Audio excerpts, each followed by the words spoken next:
You ready? I'm ready. We'll call to order the Benton County Board of Commissioners meeting. Please join us for the Pledge of Allegiance. I pledge allegiance to the flag of the United States of America and to the republic for which it stands, one nation, under God, indivisible, with liberty and justice for all.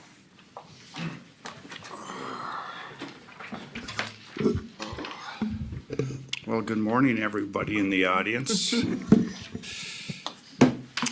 Beth, note that Commissioner Gopinski will not be here this morning. He had other obligations he had to take care of, so he's absent. Okay. Approve or amend the agenda. Monty?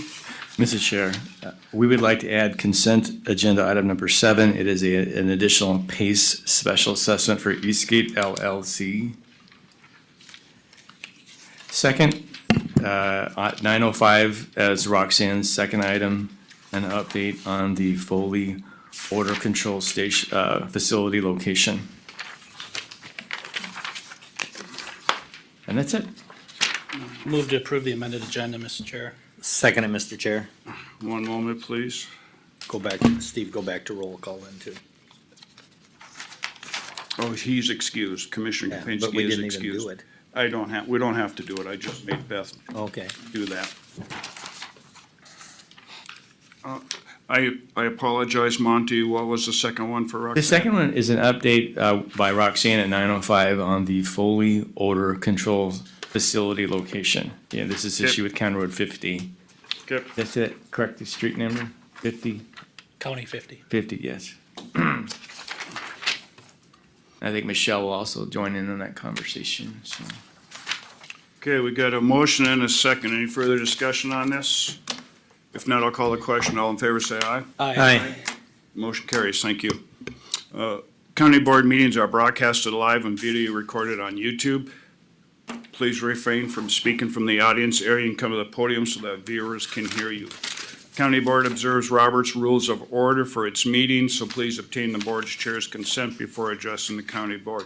Public comments are generally reserved for the open forum segment or public hearings. However, public comment on other agenda items may be allowed at the discretion of the board chair. As we begin today, please turn off your cell phones or turn them on vibrate. Thank you. Open forum. Anybody in the audience that would like to address the chair? I see Amanda signed up. Are you here for the driveway issue? Yes. And Later, okay, so that's for later. Okay, that's for later. Perfect. Okay, I see nobody then, correct, Monty? That's correct. Okay, moving forward. Consent agenda. What would we like to do with 1 through 7? Move for approval, Mr. Chair. Second, Mr. Chair. Okay, we got a motion and a second. Any further discussion on that?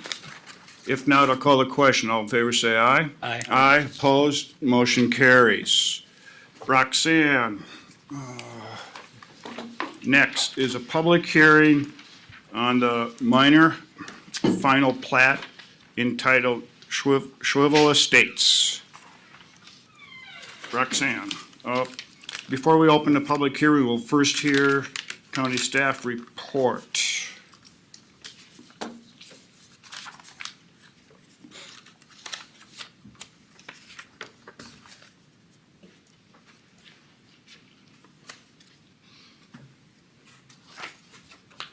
Okay.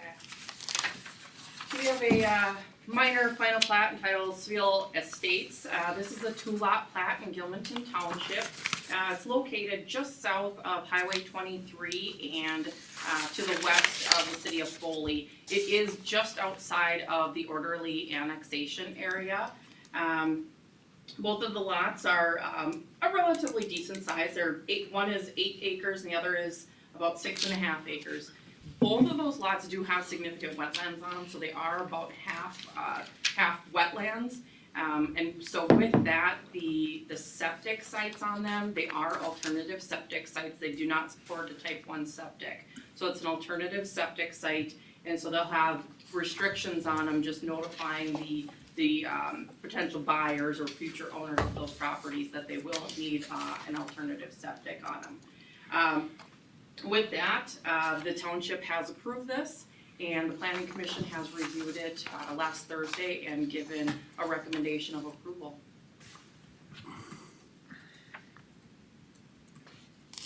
Great, is the applicant present? Okay, we will now open the public hearing. Is there anyone in the audience who wishes to address the county board on this agenda item?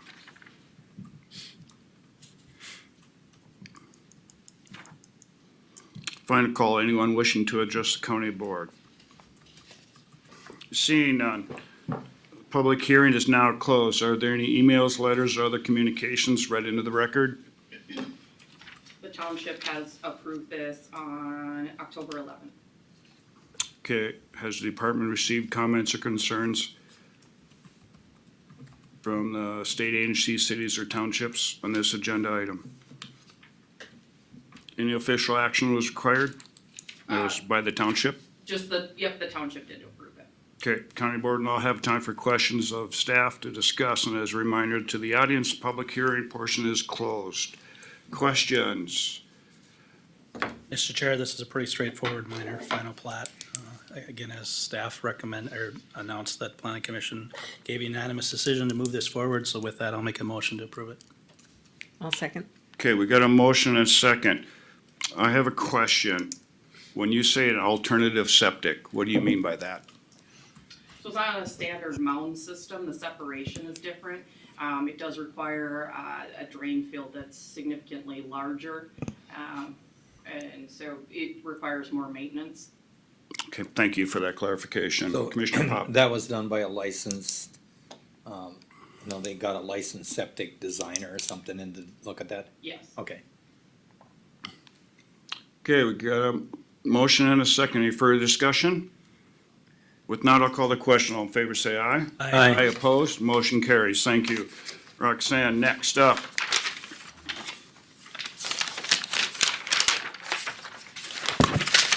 Update on Foley. Okay, so I'm actually gonna turn it over to Michelle to start this off because I am not involved in the process of, how this property ends up in the city of Foley's hands. I can tell you what happens once Foley has it, but that's about it. Great. Good morning, Michelle. Good morning. So I've been having conversations with Roxanne and Mark Widow. Really, it's just defining what process the county has to take regarding this piece of property. And it sounded like my last conversation with Chris Berg is that we still were needing a legal description for that easement before we could do anything. And when we were talking at that point, the process that we would follow is a turn back to the township, because the township has right-of-way abutting that as well. And then the township would be able to vacate that piece of property. In the past, when we've had straggler pieces, we've kind of bent the law and vacated. But technically, we're only supposed to be vacating property when we've got a new alignment, we've created a new roadway, or we've altered the existing roadway. And in this, scenario, we technically haven't. So that's the process that we were discussing. Nothing's set in stone, of course, but it sounded like before we could start doing anything, we needed that proper legal description of the easement portion. It sounded like we only had the feasible, and Mark would be able to speak more to that. And then once it's vacated, then there would be the process of the easement portion would go back to the previous property owner, and they would, I believe, have to offer the right of first refusal to the previous property owner, and that's all by statute. So we're following the process outlined in statute. Then once the city was able to acquire that property, then at that point, Roxanne and I have been in discussions about trying to alter the development code to allow for buildings for essential services to maybe have a different set of standards than your set of standards for your residential properties. So that's kind of, I only guide on the process, but that's kind of, with all those discussions, kind of where we're at. Mr. Chair. Michelle, would it make sense for us to, and maybe you are continuing this conversation with Roxanne, but to get that potential ordinance change in place so that we have that ready to go, so that we're not waiting 2-3 months for the city to potentially get that property and then start the process of the ordinance change? I mean, would there be anything that would preclude us from getting ahead of that and getting that done? Yeah, and we will begin that That's process. what we're discussing. Okay. Yeah, And- we're, and we're that- not gonna hold up the process to, until they obtain it. We'll continue that process. And how long do you see that process would take potentially? That part of it? So that, I believe we have to follow statute too, we have to have our public hearings. Yep. We have to go to the planning commission, and then it has to go in front of the full board. I mean, so at the earliest, it could come for action in front of the planning commission in January, at the earliest, Okay. And then the county board could see it later in that month? January. Okay. Yep. All right. Scott, you know better than that. Is that time frame well within the needed time? Well, I think so, but obviously the first problem is the city's got to get the property, so, Yeah. And they're I not gonna know- do any construction now till spring anyways. Right, and Sarah had mentioned that they can't do anything until spring. Mm-hmm.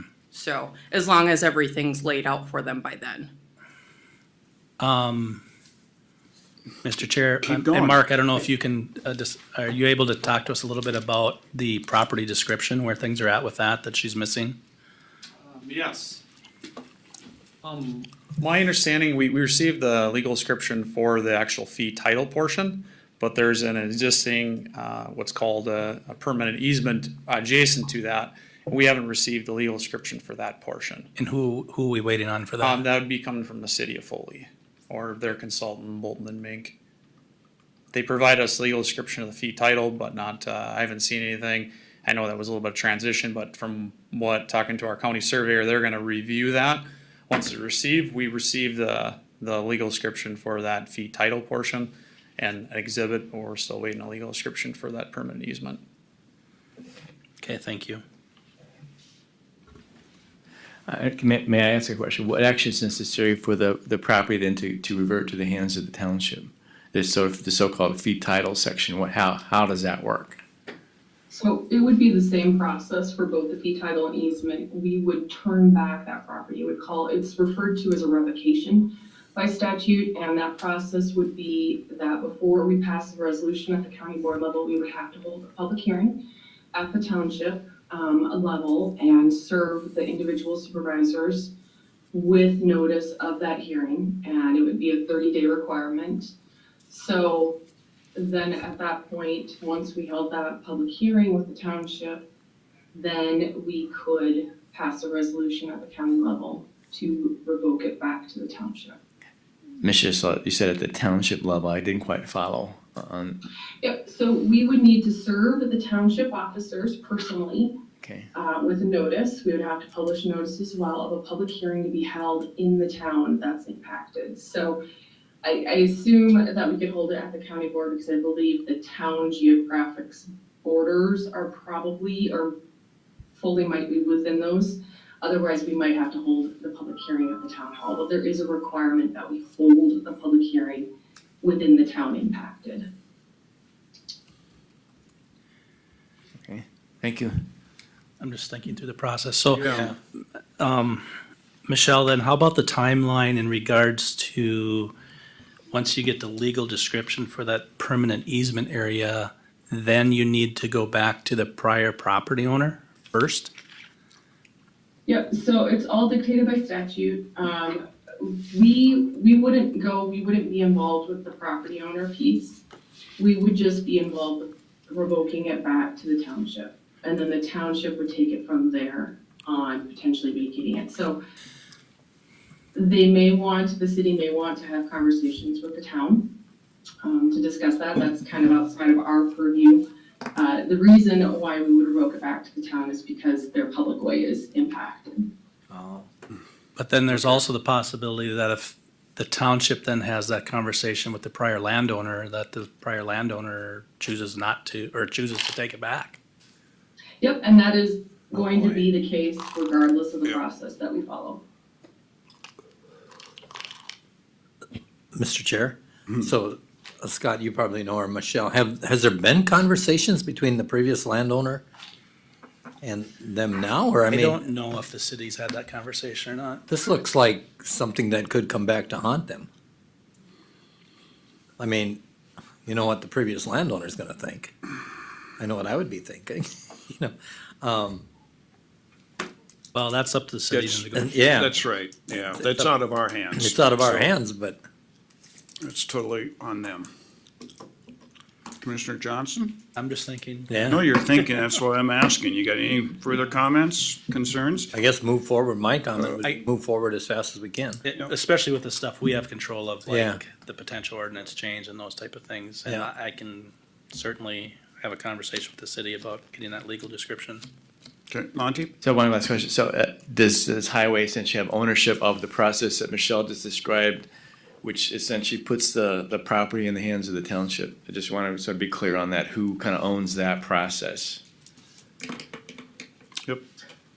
Once we go through the process to revoke the county right of way, then from there on, it's on the township. Now, there might be some damages we could be responsible for if they vacate within the first year by statute, which clearly the anticipation is that they would vacate within the first year of getting it. Whatever they feel is excess. But, you know, after we revoke it and we have those minor, obligations, then it's on the township and their process to vacate. Mr. Chair, since we have a township supervisor, have you had any conversation with the city that you know of? We have. Okay. But I got more questions probably later on, Okay. cause my confusion right now is if everything's still gonna go the same way through the township as the county, then why are we going to the township? I mean, I guess that's my question. Follow me when I'm s- with the statute, you know, I mean, we're just taking it another The process. outlined by statute is technically we're only supposed to be vacating, when we've got an alteration, a new highway, or another condition like reconstruction, so now you've got excess right of way. In other situations, it talks about reverting it back to or revoking it back to the township, and then the township may vacate it. Okay, Have had conversations with the city already. Yeah, we've talked, yes, Okay, and I have mentioned it to the other two board members as well. okay. okay, anything else? Thank you for the update. Yep. Thank you, Michelle. Appreciate it. Thank you. Okay, next. Phil Miller, County Attorney, consider ratification of a 3-year agreement with MNCCC and Strategic Technologies INC, maintenance support. Who's taking this one? I presume the County Attorney Phil Miller. Doesn't appear that Mr. Miller's with us. I see Michelle has rejoined us. Michelle, will you be taking this one? I'm not familiar with this, but I can certainly try to answer any questions you might have. Do we, Mr. Chair, do we know the Commissioner Johnson. timeline on this, Monty? I mean, at this case, I'd be more inclined to table it and have himself or somebody here to talk about it. I'm sorry, I do not know the urgency of this issue. Yeah, I'd have to look a little more closely. If you could wait It's- a moment, I will go check and see if he's here. It expires, How about just a motion to table until later in the meeting? yeah, it expires December 31st. Okay, You want it? Well, let's table it till the next board meeting then. or table it just later. I think Michelle was gonna go see if she could get Okay. an answer for you. Perhaps you could just table it till later in the meeting? Okay, we'll table this until we can get an update from Michelle and Phil. So we will move forward. Next, Mark Lloyd, interim county engineer, consider the appeal of the county's highway access policy. Good morning, commissioners. Good morning. Rain, I'm just gonna pull this stuff up. come on, All right. we gotta get a better computer system in here. It's gotta be quicker. All right, so today we have an appeal to our entrance permit policy. So You have the agenda items there. I'm Yep. gonna also pull up. Yeah, I'll just keep. It's an issue, I think. Maybe Mark, let me help you. Maybe we can use the screen so it's Yeah. Can maybe switch to the Wi-Fi. Oh, okay. We do that. Let's do this. It should, So, it should switch automatically when we come in here. So we'll go. Where are? Oh, yeah, there we go. So we're gonna share our screen. Comes on into my computer system, even in single. Check the network settings, I guess. That's above me.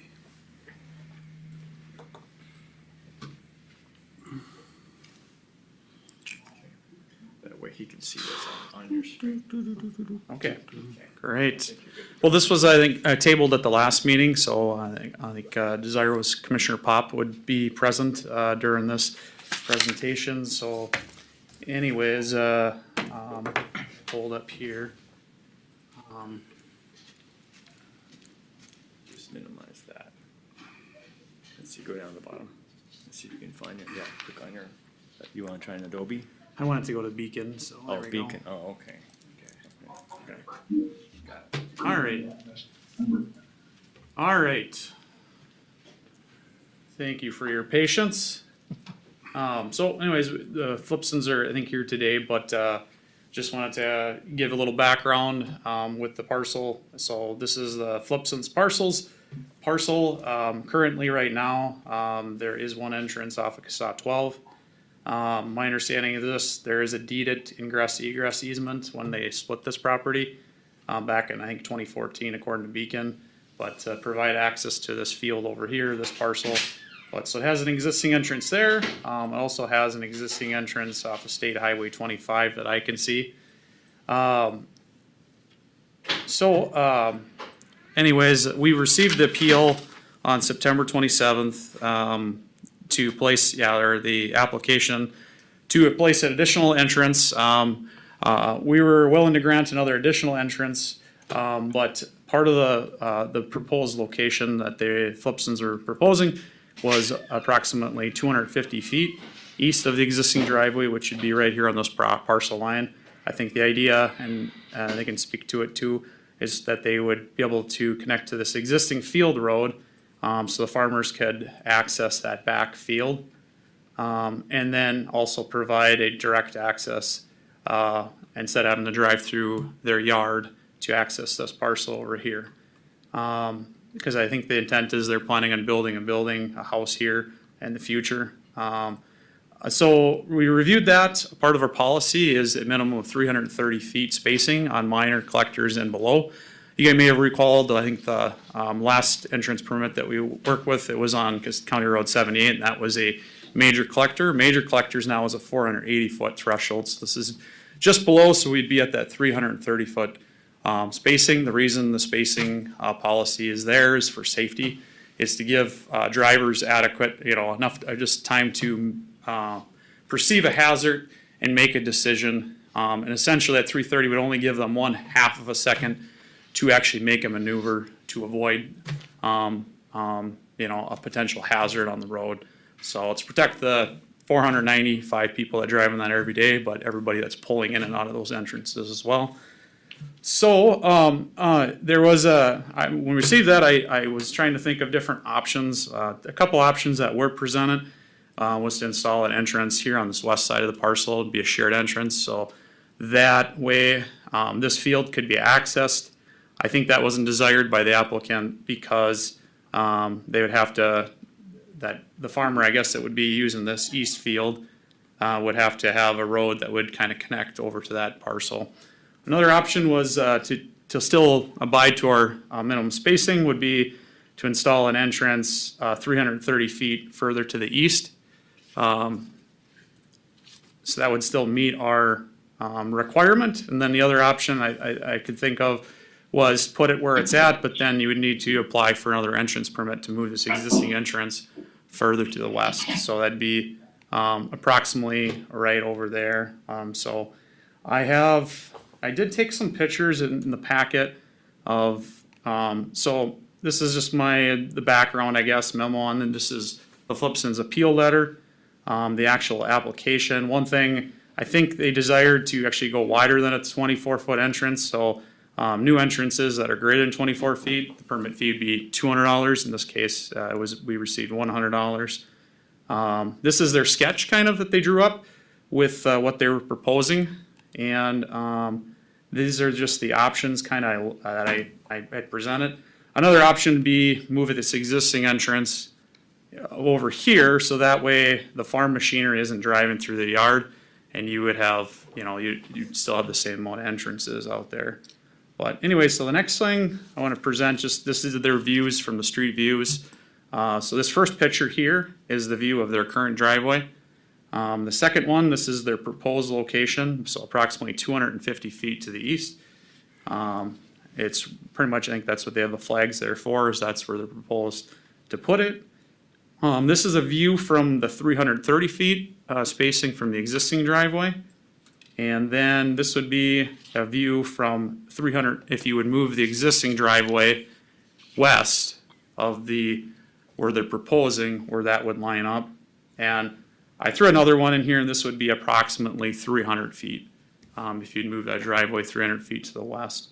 So, and last attachment is we included in there was just the entrance permit, access policy and rules. But yeah, they did appeal that. They wanted to put it where they want it.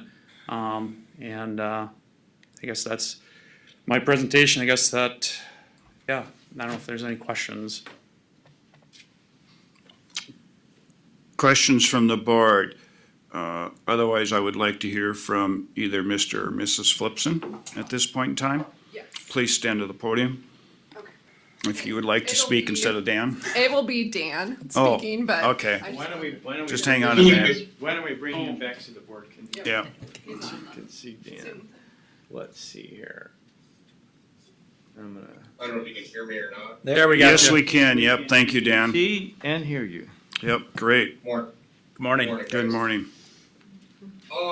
Yes, you seen the map that I drew and talking with Mark about different alternatives, and I see where he's coming from. But not a lot of that works in this scenario. One, I don't wanna go where you put the 370 feet or 30 feet to the west, that's actually an overhead power line right there with a communication box right there, so that won't work. If you go outside of where we have that 330 feet, you're now infringing on fields that are drain tile in them. And then the moment you start doing that, now you're coming in with your approaches at different angles, and it just doesn't make a whole lot of sense in that scenario. Right now, the way I have it drawn up, both approaches are straight in, straight out. They're at a 90 degree to the road, so you're not coming at an angle. And this way, why I wanted that approach to the east is to get the farm machinery out of the driveway in case, for one, if we would put a house out there, I don't want this machinery coming through the yard, right through the house with kids and all that for basically safety reasons. And I get, yes, Mark had brought up the safety of people on the road, and I was kind of ignored on the safety of kids in the yard, so how are we comparing the two of that? And also if I would like to expand in the future, put a business out there, a shop, livestock barns, whatever it may be, the approach is there for expansion purposes also, for all that. I don't know what everyone's opinion is on it, how people view it. The only thing I see right now is the 330-foot distance that I can't meet with the way everything lines up right now. I'm not on a hill, I'm not on the low, it's a flat area. Mr. Chair, if I could, and either Dan or Mark, just for clarification, where he would like the eastern driveway is 50 feet short of the requirement? 70. What- Yeah, it'd be actually 80 feet 80 short. feet short, okay, thank you. 80 feet short, so it's about 74% of the Okay. requirement. And then as you look at those entrances, how about the properties to the south? I mean, do those entrances matter when you're looking at determining the placement of those approaches? No, it would just be the 330 feet is adjacent entrances, so Okay. they'd be on the same side of the road. The only time we look at the existing ones is when you're near an intersecting public road. Okay, fair And it enough. doesn't matter what side of the road the entrance is. And then who owns the property just to the east of where the proposed entrance is? Showed us where the Flipson's owned, but Mr. Olson does. Bruce Olson? Bruce Olson, yeah. I don't know. Commissioner Pop? I can speak to some of this stuff right now, is that I totally agree with the Flipsons, the one to the west. I go by there all the time. And with the utilities that are there, it would be the boundaries, got some, you know, you can see a few windbreak trees, and the field lines up, it would be into the field part, and I don't think that would be a good fit. You know, even if, my first thought when Mr. Flipson talked to me was, why don't we just go and do similar what we did with the Hanson driveway, that we move it and make them go like this. But after you look at it, you know, the Olson family farms with fairly large equipment, and I would never want to come down, make a turn along the road, and try to get your equipment onto road by making a right-hand turn and maybe seeing somebody. I think the safety factor in that goes away because you can't see, you know, if you come, say you're coming along the property line, you turn left, and then you turn right to get on 30 feet left, right again to get on the 12. That's more of a safety factor to me. And I personally, if I owned the property, they'd have to go get right from Mr. Olson to get in there and put the approach in that. It's actually would be Mr. Olson's, you know, problem to get an easement in there. So that part doesn't work. And I agree with Dan Flipson that, you know, the safety factor, I don't know where the safety factor comes in on that much road when it's that flat and the visibility, there's no trees, there's no nothing in the way to do the deal, other than running off the road. And I don't think that many people run off the road in the county that it would be a safety factor for, you know, straying off the road. Mr. And, Chair, and the amount of traffic going in that road is gonna be very minimal, because it'll only be, you know, seasonable when they're farming there. And they farm I believe they rent the rest of the land too. So they farm all the way around there. Mr. Chair, Commissioner Pop or Dan, or Mark, I guess, has there been any discussion about the possibility, can I have the map back up real quick, please? Sorry. Absolutely.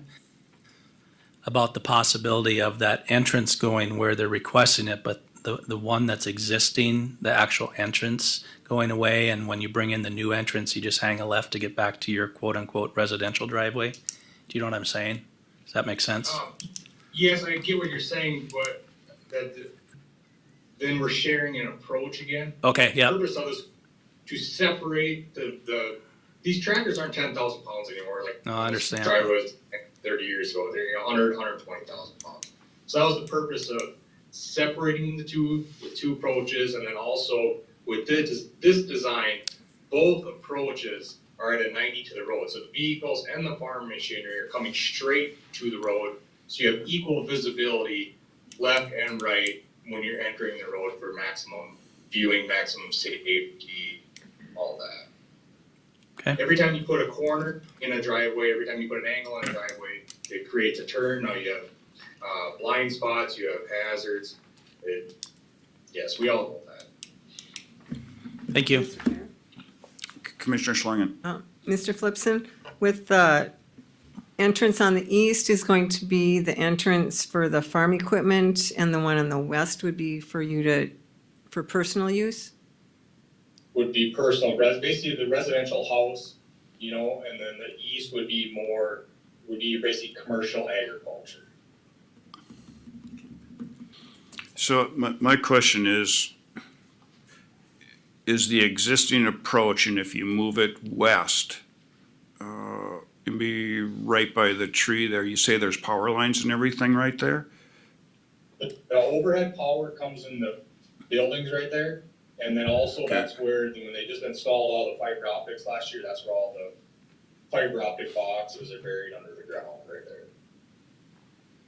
And then if you move it farther to the west, basically out in the field, well, now you're taking away field, and to be honest with you, why would you I would not like a driveway on the west side of all the trees, cause now I'm gonna be snow drifted all winter long. I That's understand. another reason why. I understand that. Mark, my question is how far is their existing driveway to the existing driveway across the street, across the road, right there? So Yeah. from here, I can measure that. It is approximately 40 feet difference. So there is an option of placing it there, going in to the tree. Yep, like that, and then just angling back over Yeah. I to think- the right.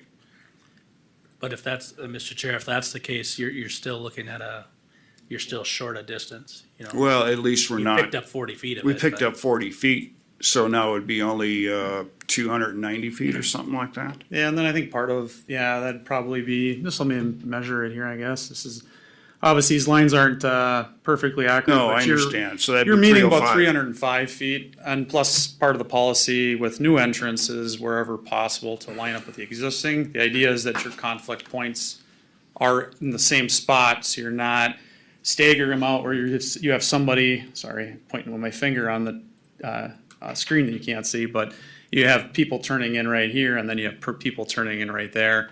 You're essentially lining them up across from one another, so the conflict points are in one spot.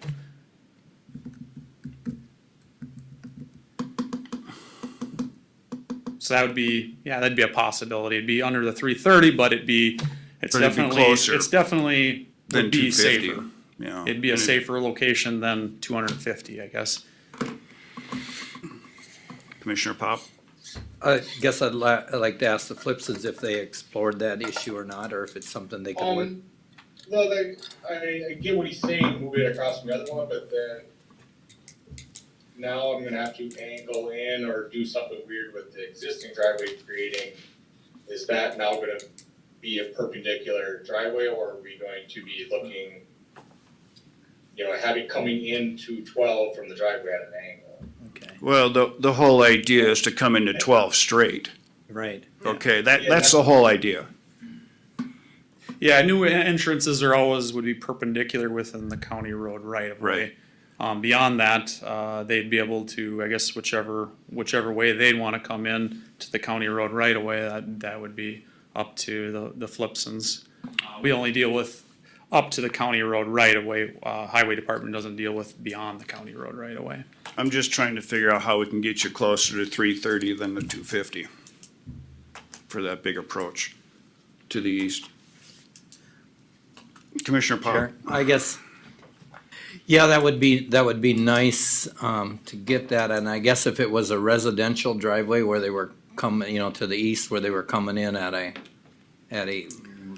everyday affair, I would be more in favor of that, but, this is gonna be spring and fall and, maybe sometime, during harvest, during planting, and other than that, it's gonna be a very minimal amount. It's similar to what we seen when we asked the Hansons to share with their field equipment coming in, they didn't wanna do that, and the equipment today is way too big to have to share your personal driveway with, I agree, but we also made the Hansons go through a lot of process and get as close get- as they could. And Right. instead of 480, they went to 465. right, Okay, so this is my thought of how can we get them fairly close to that 330 instead of 250.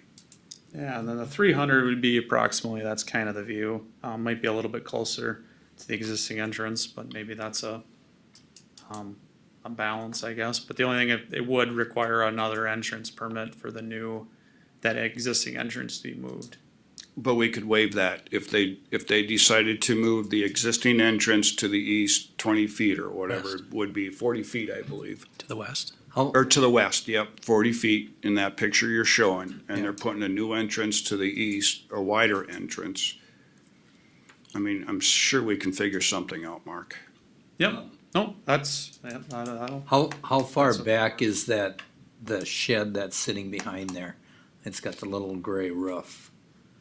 I guess that would be. This right- one here? Yeah, from there to the road. again, approximately about 190 feet. Okay. There's no well or existing stuff in there, I don't know.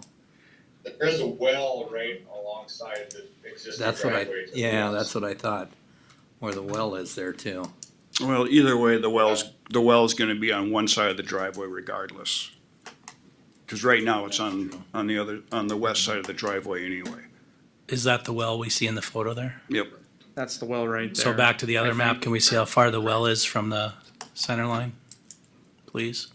Yep, we can do that. Approximate edge to the center of the road, approximately 100 feet.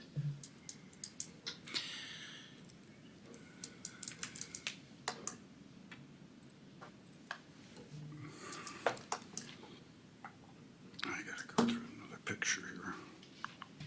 Dan, Mr. Chair, Dan, if I could just hear your thoughts on that kind of a compromise of moving that existing driveway 40 feet to the west, and then you're gonna angle it at some point, I guess, once you're out of the road right of way to your existing driveway, and then getting your new approach on the east end.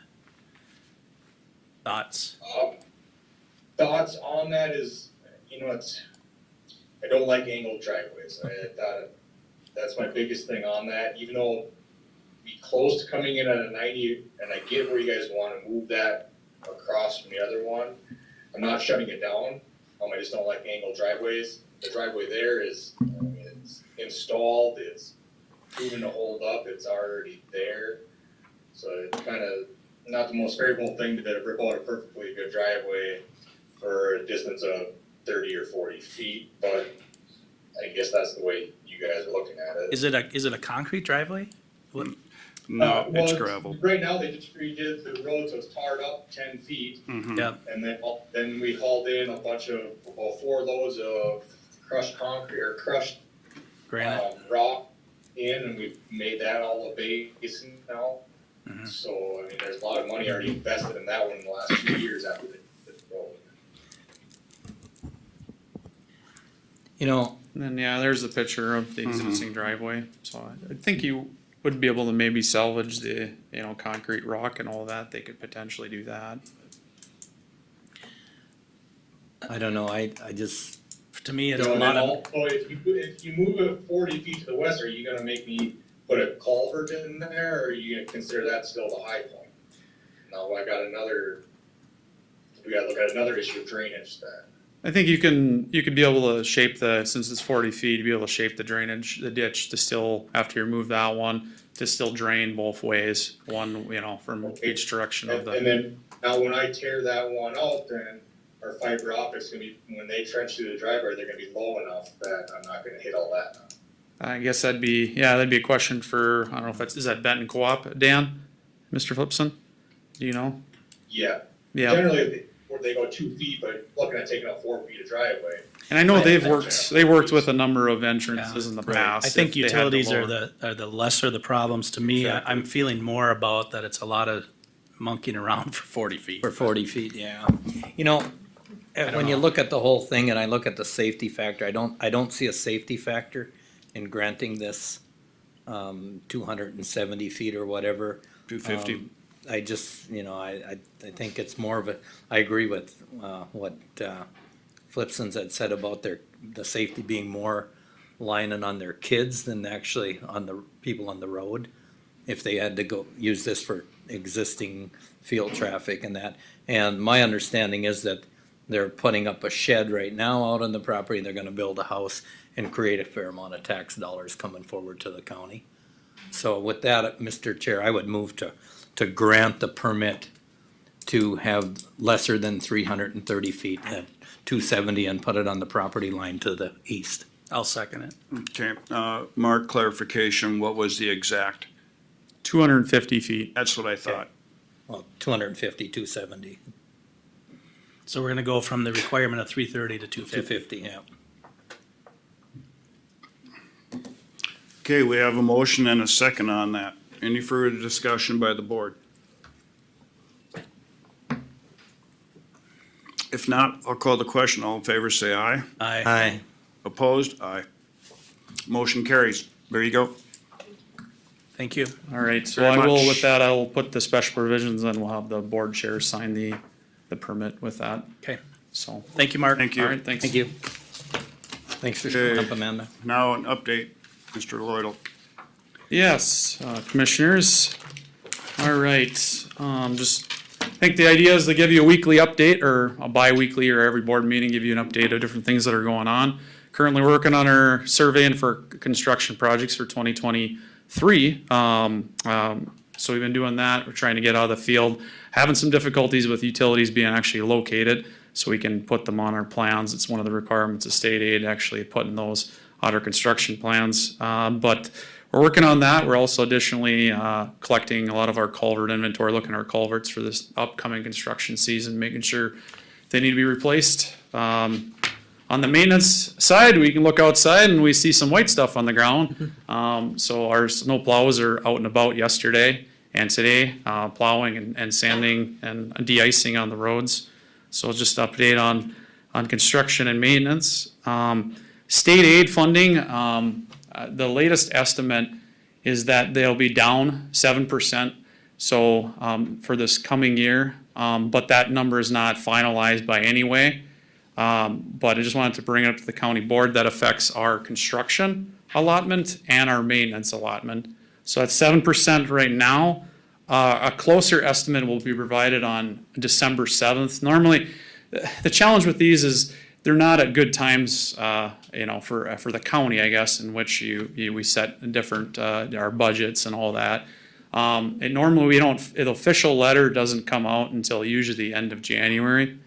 But one thing I will point out, I did talk to somebody in MnDOT that's in charge of the state aid needs, and she was saying that we did see an increase of 10% in 2022, which is actually very unprecedented.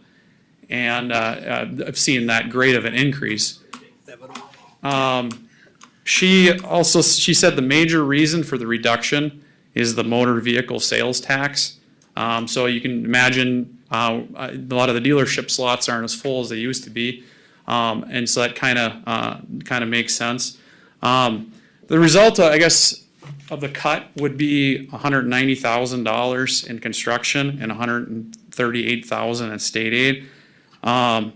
So construction, again, this is just a preliminary estimate, but it would be a reduction of a potential $190,000. I will let you know that we are allowed, or they do send notices out for advances for state aid money. So maybe we don't have it this year or 2023, but they can advance a certain amount. The deadline was for preliminary advancement was Friday, and I did put that in. We've done that in the past. You don't have to. Actually, you can decide later of whether or not we would formally want to do that. But I did put that in to cover that. But also the cost for next year, what's in our construction budget, and what we will actually have will be less as well. So just letting you know on that aspect. On maintenance side of things, the budget versus the actual received in 2022, like what we were projecting for revenue was a lot less. There was actually a difference of $240,000. So the good news is I think there'd be that money from this year that'd be there available for next year in 2023 if there was a cut. So the funds should cover that decrease. Again, I would just say, I guess, just a caution, that it's 7%. This is just an estimate, and my recommendation is, before I get, try to come with solutions or different things, that we just see what the actual amount is that's going to be estimated on December 7th. So that's one update on that. Any questions? Comment I have is Commissioner that, Pop. it did come across that we have an increase in county program aid through AMC. And, we do have, leadership in both the House and Senate now that has always been more proactive in county program aid. And so now with the new, with the control of the House and the Senate under one party, that might be come to reality this time. The other part is when when we see our legislative form in February, get on it, because we haven't had a 10% increase, but then they take 7 away. My God,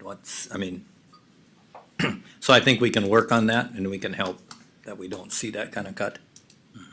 I realize, I was at the Transportation Alliance last week along with Commissioner Schlangen and Commissioner Kapinski. And they were talking about this cut and they were pretty sure, and I'm just saying this, they were pretty sure it was gonna be a 7% cut. Really? Yeah, they were, but we'll have to wait and find out. I just wanted to make Mark know, what are we gonna do, if we do have that 7% cut? But if we take it from next year's fundings, we gotta replace it, one way or another. Well, we're short. Okay, We're short. one way or no matter another, what. we gotta replace it. All right. Okay. And then last week, any questions on that further? Okay, last week, I did meet with, MnDOT and with, their consultant. So, I think at the last committee of the whole, we kind of brought up, there's our halfway crossing, County Road 40 and US Highway 10. MnDOT did hire a consultant to do an ICE study. That's an intersection control evaluation. So they look at all options, including roundabouts to traffic signals to J-turns. And they analyze each option of potential to do as a replacement when they do a mill and overlay on US Highway 10. I think that's further out, like 2027 or 2028. Pretty much the best recommendations that they had at that time was to do the reduced conflict intersection, so the J-turns. Our concern was I brought up the concern with the agricultural traffic crossing directly across from there.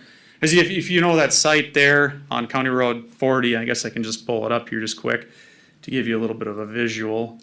There's a railroad track just on the west side. And so there really does not allow a lot of room to change that intersection too much. So essentially, if like by the one on SAW 8 and County Road or State Highway 23, you notice there's right in the center, there'd be two left turns. They did look at the turn movements, and there's really not a lot of left turns turning on to County Road 40, whether it be westbound or eastbound. They said they don't have the room to facilitate that, so the proposed, I think what it's gonna look like, just from the intersection control evaluation, would be to do the reduced conflict intersections. But we did bring up the agricultural traffic there. They haven't done it in District 3, but they had talked about of allowing this agricultural traffic. It's kind of like a little bit of a ditch area, but it allows the ability for larger equipment. But that wouldn't be conducive for like cars to cross, so that they'd be able to directly go straight across. That would just be agricultural equipment only. The rest of the vehicles would have to, utilize the J-turns, the reduced conflict intersections where you turn, if you want to go straight across County Road 40 eastbound, that you would have to come down and then you make a loop further away. The other option that there would be is to realign these roads.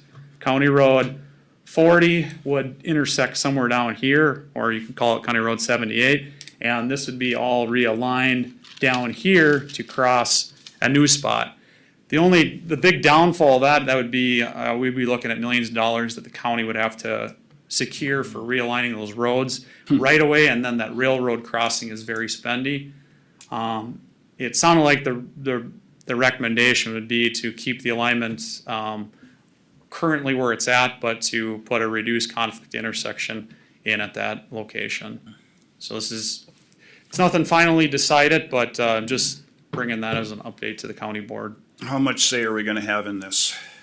Probably no. Chris stated his concerns and I stated ours, and at this point, I think they're finalizing it, so. The only J-turns that I've seen that ever worked were metered J-turns on 65 down in the cities. They're all metered with lights. Then those work. Otherwise, we know on 8 and 23, that does not work very well. And that doesn't have the amount of traffic that Highway 10 does, Not even close. not even close. Mr. Chair, so Mark, so ag equipment would be able to cross directly. How do you keep vehicles out of that? I asked that question, and they said they would create it more where it'd be almost look like a little bit of a ditch, and it would have a grass surface. But they would put, I think, gravel below that, so it would have a harder base, so that it wouldn't rut, but, it's either that or you block off the agriculture equipment would have to turn south and then get in that left turn lane and to cross. There's no way With they're a getting 40-foot across. bean hedge. Yeah, with, Crazy. That's not much. And that was the reason they said they could do one left turn lane off of US Highway 10. But they wouldn't be able, if they did that, then they wouldn't be able to, have that kind of median for the agricultural traffic to connect directly across. So, that, evidently that'll come during the study they're gonna start conducting from Yeah. St. Germain Street all the way to Little Falls, right? yeah, I'm not sure, if they got another study beyond that. I know they're looking at, it was brought up like in the city of Royalton. I know there's, obviously, past concern with the signal that's in Royalton of doing something. Additionally, they did look at different options, they get a roundabout and, US Highway 10, probably not gonna be roundabout, plus you have the railroad track right there. The signals, the traffic signal did not meet warrants. And I remember the one by Rice, when they had a signal there, you'd have traffic very far backed up, so. Yeah. They've tried looking at other options and really, the concern here is obviously safety with that railroad and there's a number of accidents, with that. And so, that's, the best option that they could find for this location. Yeah, I mean, it's, It's not a good scenario. Mr. Chair, Mark, and if they close the traffic and close the crossing and close that exit, there's really not a lot, there's a lot of people use that. And County Road 73 is considered a major collector. So last time, last project was done, we obtained federal money. As my major collectors and above, you can obtain federal money. So it's a very through route. I think a lot of people on the weekends and the summer times come off Highway 10. Yep. That's what the traffic counts show, left turn lanes or turn and then come down 73 to Arkansas 2 to cross the Mississippi River over into Stearns County. I don't know what the daily traffic count is on 73, but if you're there, early morning or 4 in the afternoon, it's one right after the other. Yep, Commissioner Johnson? Mark, does that change the investment we've got going on at the railroad intersection there at 40 at all?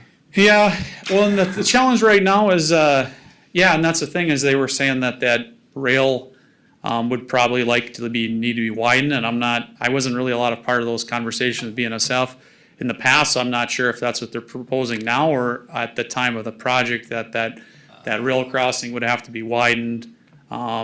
And that's kind of a question of whether we even overlay it next year, maybe we just patch it. But the reality is right now, it's not a for sure that, a J-turn's gonna go in. MnDOT would proceed then to apply for HSIP money, Highway Safety Improvement Program money, which is a 90% funded federally and 10% Ouch. locally, so. And you said the study's 4 years? 27, 28? I think that's when they're planning on doing US Highway Oh, that's 10, what the they're planning to overlay, do. so they Okay. look at, I think, the crashes, when they even do the overlays, they look at crashes of intersections, and that's what triggers sometimes these intersection control evaluations. Because we had an agreement with them We with do. regards to that spot, but my point is, obviously, we don't wanna do that and then have them turn around and change it. Yeah, and the other part they're probably gonna look at is that if they do something in the city of Royalton with them lights, now you got no crossing ability Yeah, on the west, they don't have, where's the next stop? There ain't a stop between, Randall and there. It'll be free flowing. no, so true. All right, well, Okay, thanks for the update. Thanks for the update, Thanks Mark. for the update. All right, other things working on currently that may come before the board. We just submitted our township board certifications, the road certifications to the state for state aid. I guess you won't see that. We're working on a number of construction contract closeouts from the previous year and prior years. We did get some more submittals for that Sartell plat, the solid rock plat. Still appears they're putting the entrance, not where, it's, where it would be the safest location across from Third, so I will again respond to them on that concern. Working on currently actually working on bridge applications. We have 3 more bridges that we should submit applications for funding. I've been talking about maybe getting some off-system bridge money, federal money, for those to state aid, seeing when the next solicitation opens up in those. But that's essentially our CASA 13 bridge over Elk River west of 3, and then CASA 12, which is northeast of Rice on Little Rock Creek, as well as another bridge on Little Rock Creek, County Road 40. So just letting you know, and part of that I got to do a bridge prioritization resolution. So I think at the next, or actually the second board meeting in December, I'm going to bring that resolution towards you. They need this resolution showing our prioritization of bridges. And so we don't have those in our past ones. So I need to have those so we can be on the list to secure funding for replacement of those bridges. And then HSIP application for the APO roundabouts. I'll be submitting that this week. That roundabout at CASA 1 and County Road 29, that one went through the APO. It was a little bit more of a process for HSIP. They actually have to go approval through the APO before we can actually submit the application.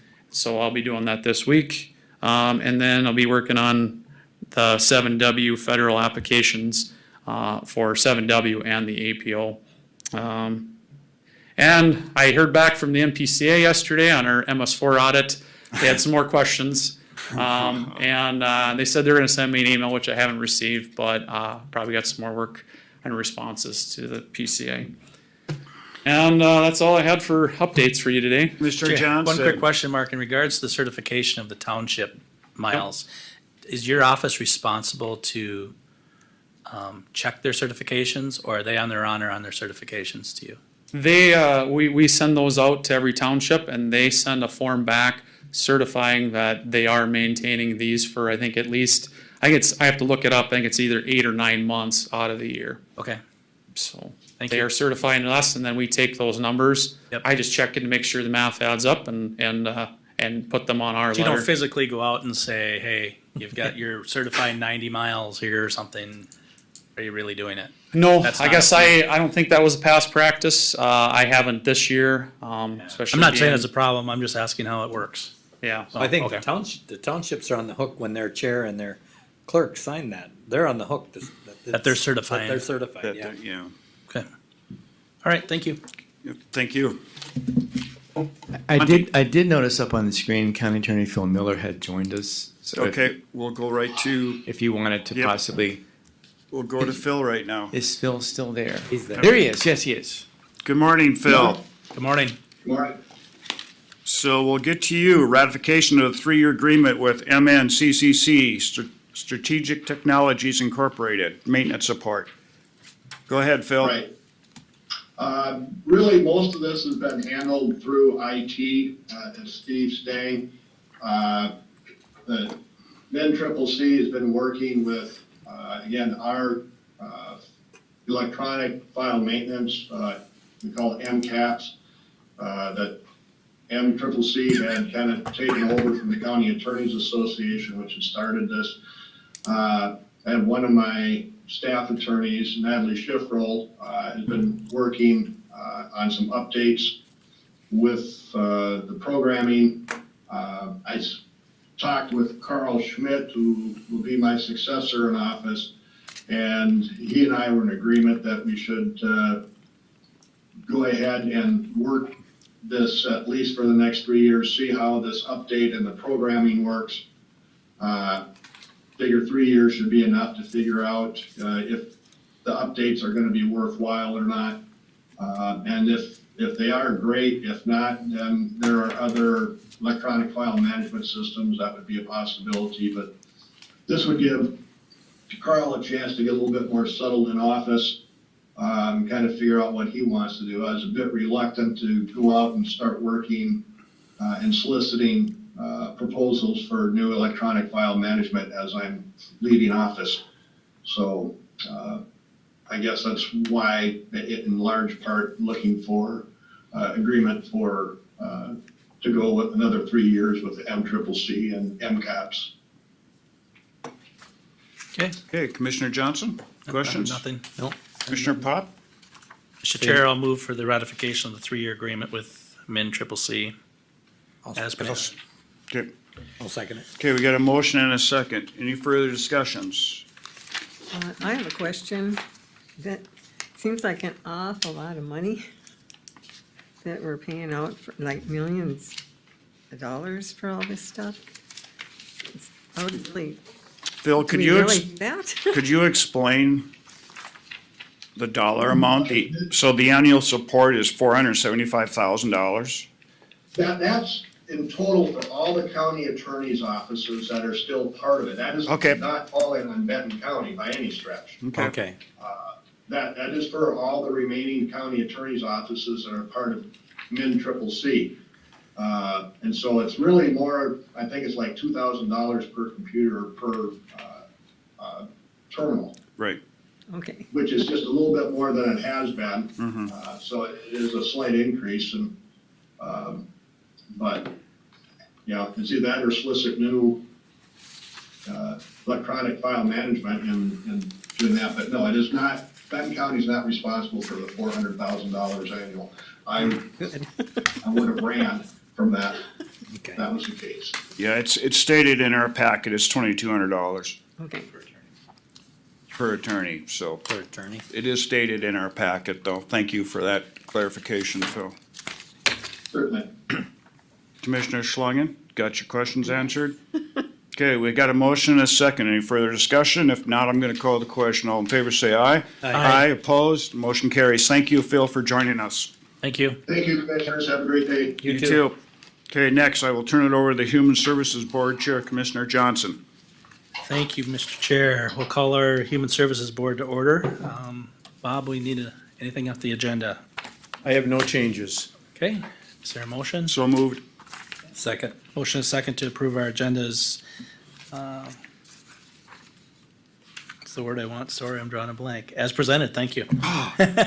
Motion is second. All those in favor? Opposed is carried. Thanks for having that moment that I have Yeah, every once. that happens, boy, wow.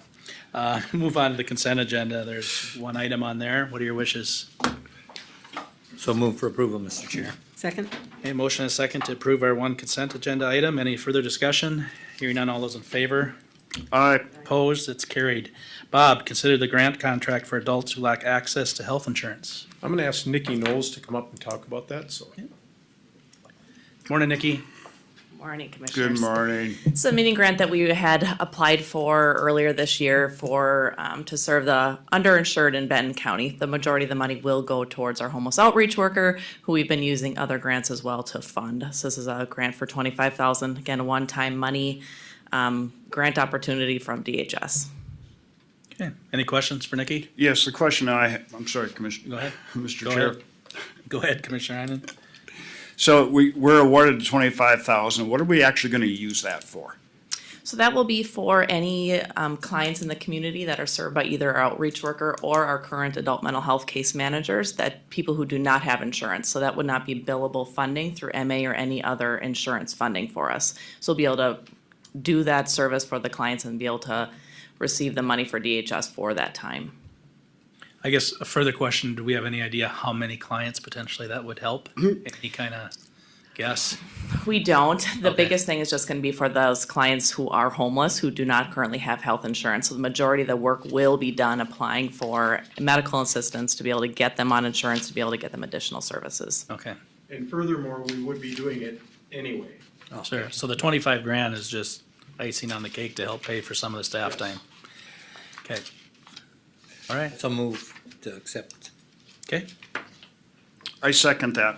Motion is second to accept the grant contract for adults who lack access to health insurance. Any further discussion? Hearing none, all those in favor? Aye. Opposed, it's carried. Thank you. Commissioner Johnson, I do have there was an error in the first grant that was sent, so I requested that to be updated through DHS. So as soon as you get that new updated grant, I'll be go ahead happy and to sign it through forward that to you. DocuSign. But Okay, we will wait till it's corrected. okay, thank you. Thank you. Bob, anything else? No. Okay, Nothing thank you. else. We'll adjourn our Human Services Board. I'll turn it Thank you. back to our board chair. Thank you. Thank you, everyone. We'll reconvene our regular board meeting. Commissioner meeting updates. Who wants to start or who's ready? I can start? Go I'd love ahead. to start. So at the beginning of November was kind of a slow time. It must be because of all the deer hunting everybody was doing, but Of course, we had our planning commission meeting last week. You did hear some of those items today in regards to that minor plat that was approved. Also, a couple other items that the planning commission dealt with that evening was the reassignment of the Eisenschink pit to the county and the reassignment of the south side pit to LBT Concrete. So those items were taken care of there. Commissioner Schlung and I were able to attend the canvassing board yesterday for the elections from last week, and so that went smoothly. I think we were in and out of there in about 40 minutes, so Ooh, that was quick. that went well. And then Commissioner Pop and I were at the Extension Committee meeting last night. We did have 3 of our educators there, and it sounds like we're gonna be meeting our new educator in January, February? December, the end of December? No, Okay. he's gonna be available in It's in December. December, okay, and I believe they're moving to the Malacca area. They're coming from out of state, him and his wife. Yep, Pennsylvania. So we'll be meeting those, and we'll have all the educators back on board instead of just one. Great. So that's all I have, Mr. Chair. Thank you. Commissioner Pop? I didn't have much, the extension committee last night, and Scott gave pretty much a update on that. There were some mistakes in the budget, but I believe we're gonna be substantially under budget because we didn't have educators available. Sure. I don't know what happens to the funds then. It just reverts to fund balance, and I know, Commissioner Pop, Mr. Chair, they had requested to use some funding to replace some chairs Yeah, she said and that last time. some small appliances, and that's fine. Jeff Okay. is gonna assist them in acquiring those. Okay, yeah, no, I think we got 3 really good, people on board as educators right now, and I think, we both interviewed the 4th one, and I think that'll be good. I think, they're doing a great job to interview. We did actually do a performance evaluation last night, and that was good. So, that's all that I really had. Great. How's your shoulder? I don't know. Commissioner Schlangen? We had our first steps meeting.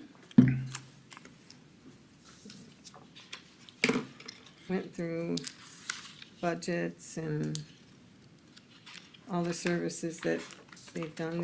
They're continuing to increase their service and outreach. We're up to at least 4 counties. Yep, that we're serving. And RSVP.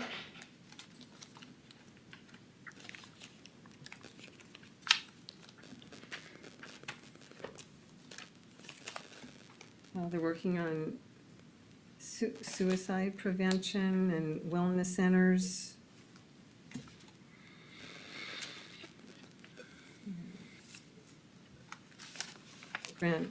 Receiving grants to help meet the needs for the seniors in the community.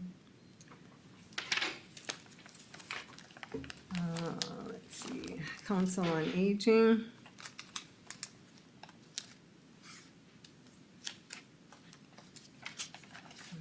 They're continuing with all their projects and things are going good.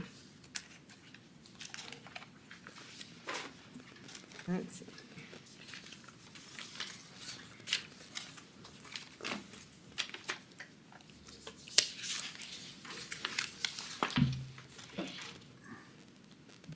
And,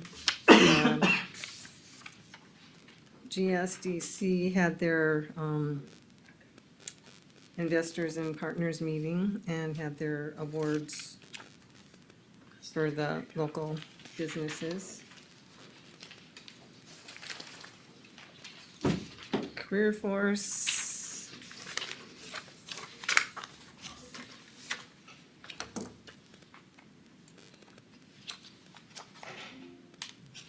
Let's see there.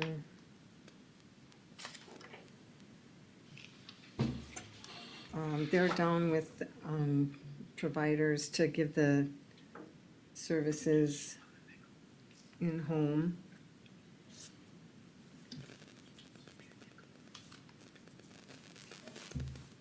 Working with the youth yet and the labor force to help cover the shortage working on childcare, transportation needs.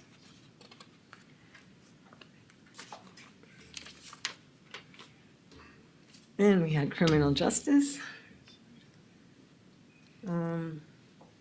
There's homeless camps that are popping up that they're trying to keep under control.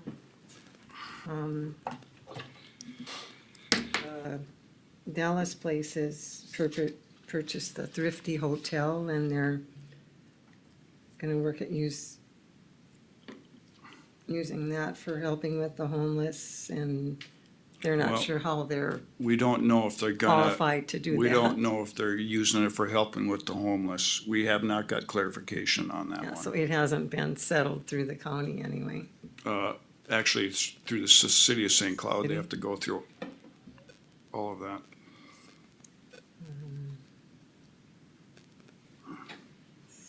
Jail population's up around 50.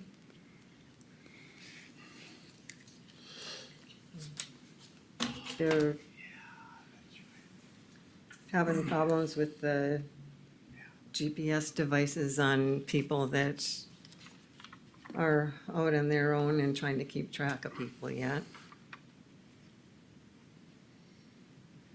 Anything else you want to add? No, that'd be fine, thank you. Bless you. Thank you. Thank you. And then we went down to the Transportation Alliance, and Chris Bird got a award for the transportation and getting recognition there.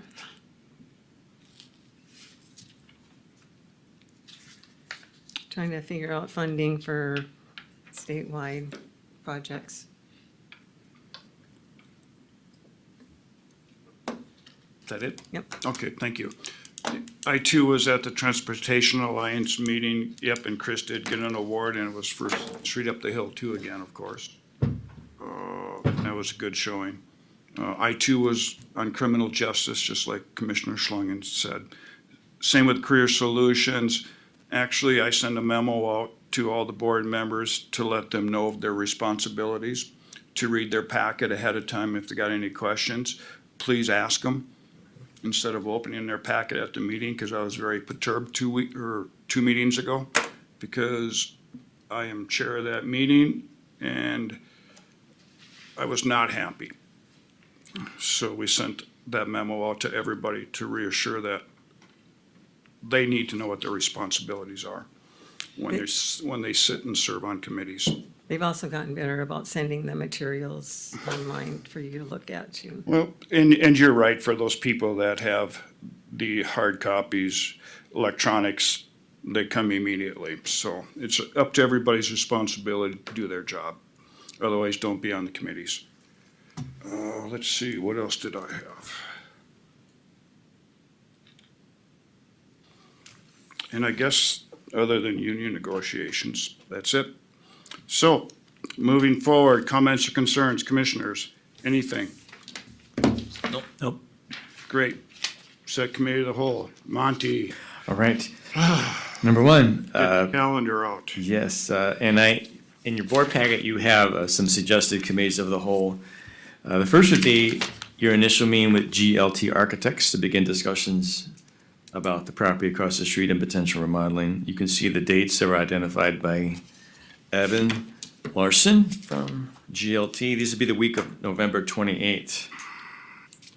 Which of those seem to work the best that Evan has identified here for the week of November 28th? I could do the 28th or the 29th. Yep, here too, not the 30th. Evan says afternoon only on the 28th, morning only on the 29th. I prefer afternoon on the 28th. Afternoon on the 28th, that's a Monday.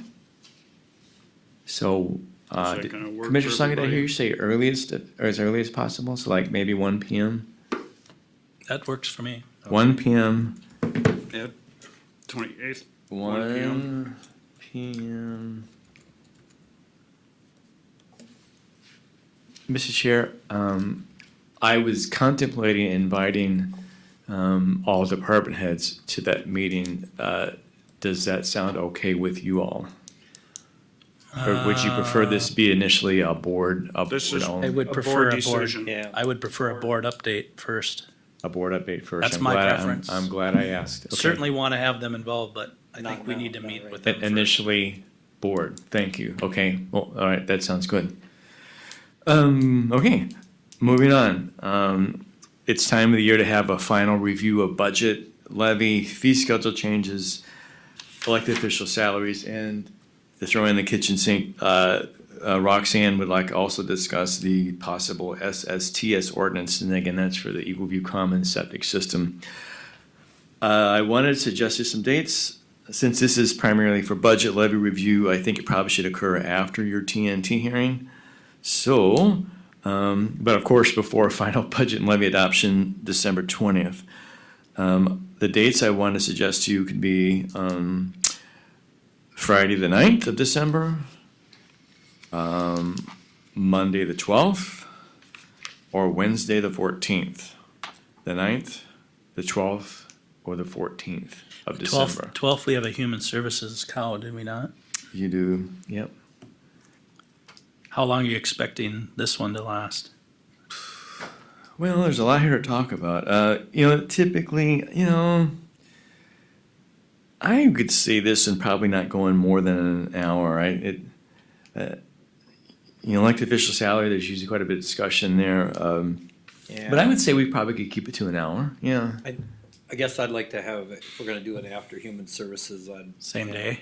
No, Oh. not the same day.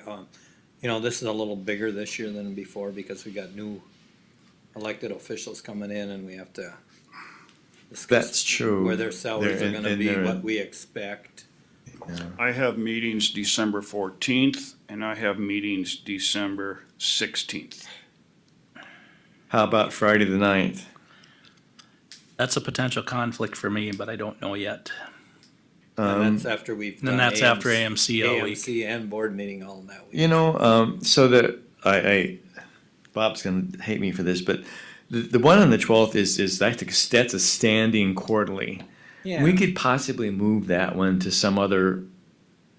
I want to diminish them, but obviously these are more urgent issues. Okay. How about just substituting the time on the 12th for this one, and we'll just reschedule the human services one. I'm fine with I'm that. fine with that. Would that too. work for you all? We just had a human services not that long. Yeah, it was actually late, yeah. Yeah, you just had that very recently. That's an excellent point. You just had the human services, Cal, and the spacing would be pretty close then. So how about 9 a.m.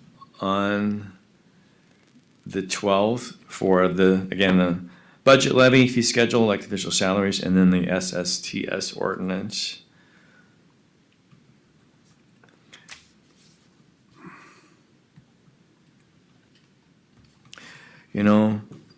I just had a recollection though.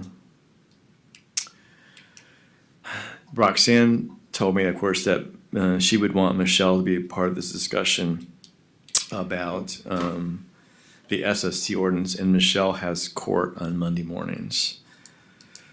I don't have court until 10:30, so if I can appear from my office, then I should be okay. So if we go at 9. Do SSTS first. Yeah. Yep. Excellent. Do that. We can Let's do that. Okay. Thanks, Michelle. I'm sure glad you're still with us. We'll do SST first at 9 o'clock. And then go, okay, great. That works great. All right.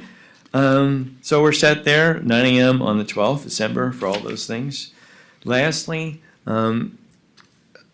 this was an idea that was suggested by Commissioner Kapinski about having a joint meeting with cities, townships, and the county. Given Commissioner Kapinski that is unable to be here today, I'm wondering perhaps if we should delay this until another time. Till next Yes. week. Get that scheduled. Yep. And maybe also to some just discussion about, the objectives and goals for that kind of meeting. Perhaps if there's time to talk about it at that committee of the whole on the December 13th, we could do 12th. that then. December 12th. Excuse me, On the right, 12th, yeah. yep. Maybe just tack that onto the agenda for some discussion about, okay, where do you see that going? What goals, objectives do you have? What kind of agenda items and so on and so forth. So I just want to make sure that issue wasn't forgotten. I know it was quite important, so. Commissioner Pop? So I don't know how other cities fared in the election, but is there new city council members, new mayor, There's new mayor in Foley. new mayor in Foley? Nothing changed in Sauk Rapids. Okay, and nothing changed in Rice, so. Yeah. And St. Cloud has never participated in No. stuff? Although the new mayor was a councilman, so it's. Oh, okay. Yeah. So, Mr. Chair, that is all we have for committees of the whole. Mr. Chair, I'll move approval of the committee of the whole meetings, November 28th at 1 PM with GLT Architects, an initial meeting with the full county board, and December 12th, budget, levy, SSTS, et cetera. I'll second it. Motion is second. Any further discussion? Now to call the question. All in favor, say aye. Aye. Opposed, motion carries. Anything else in front of us?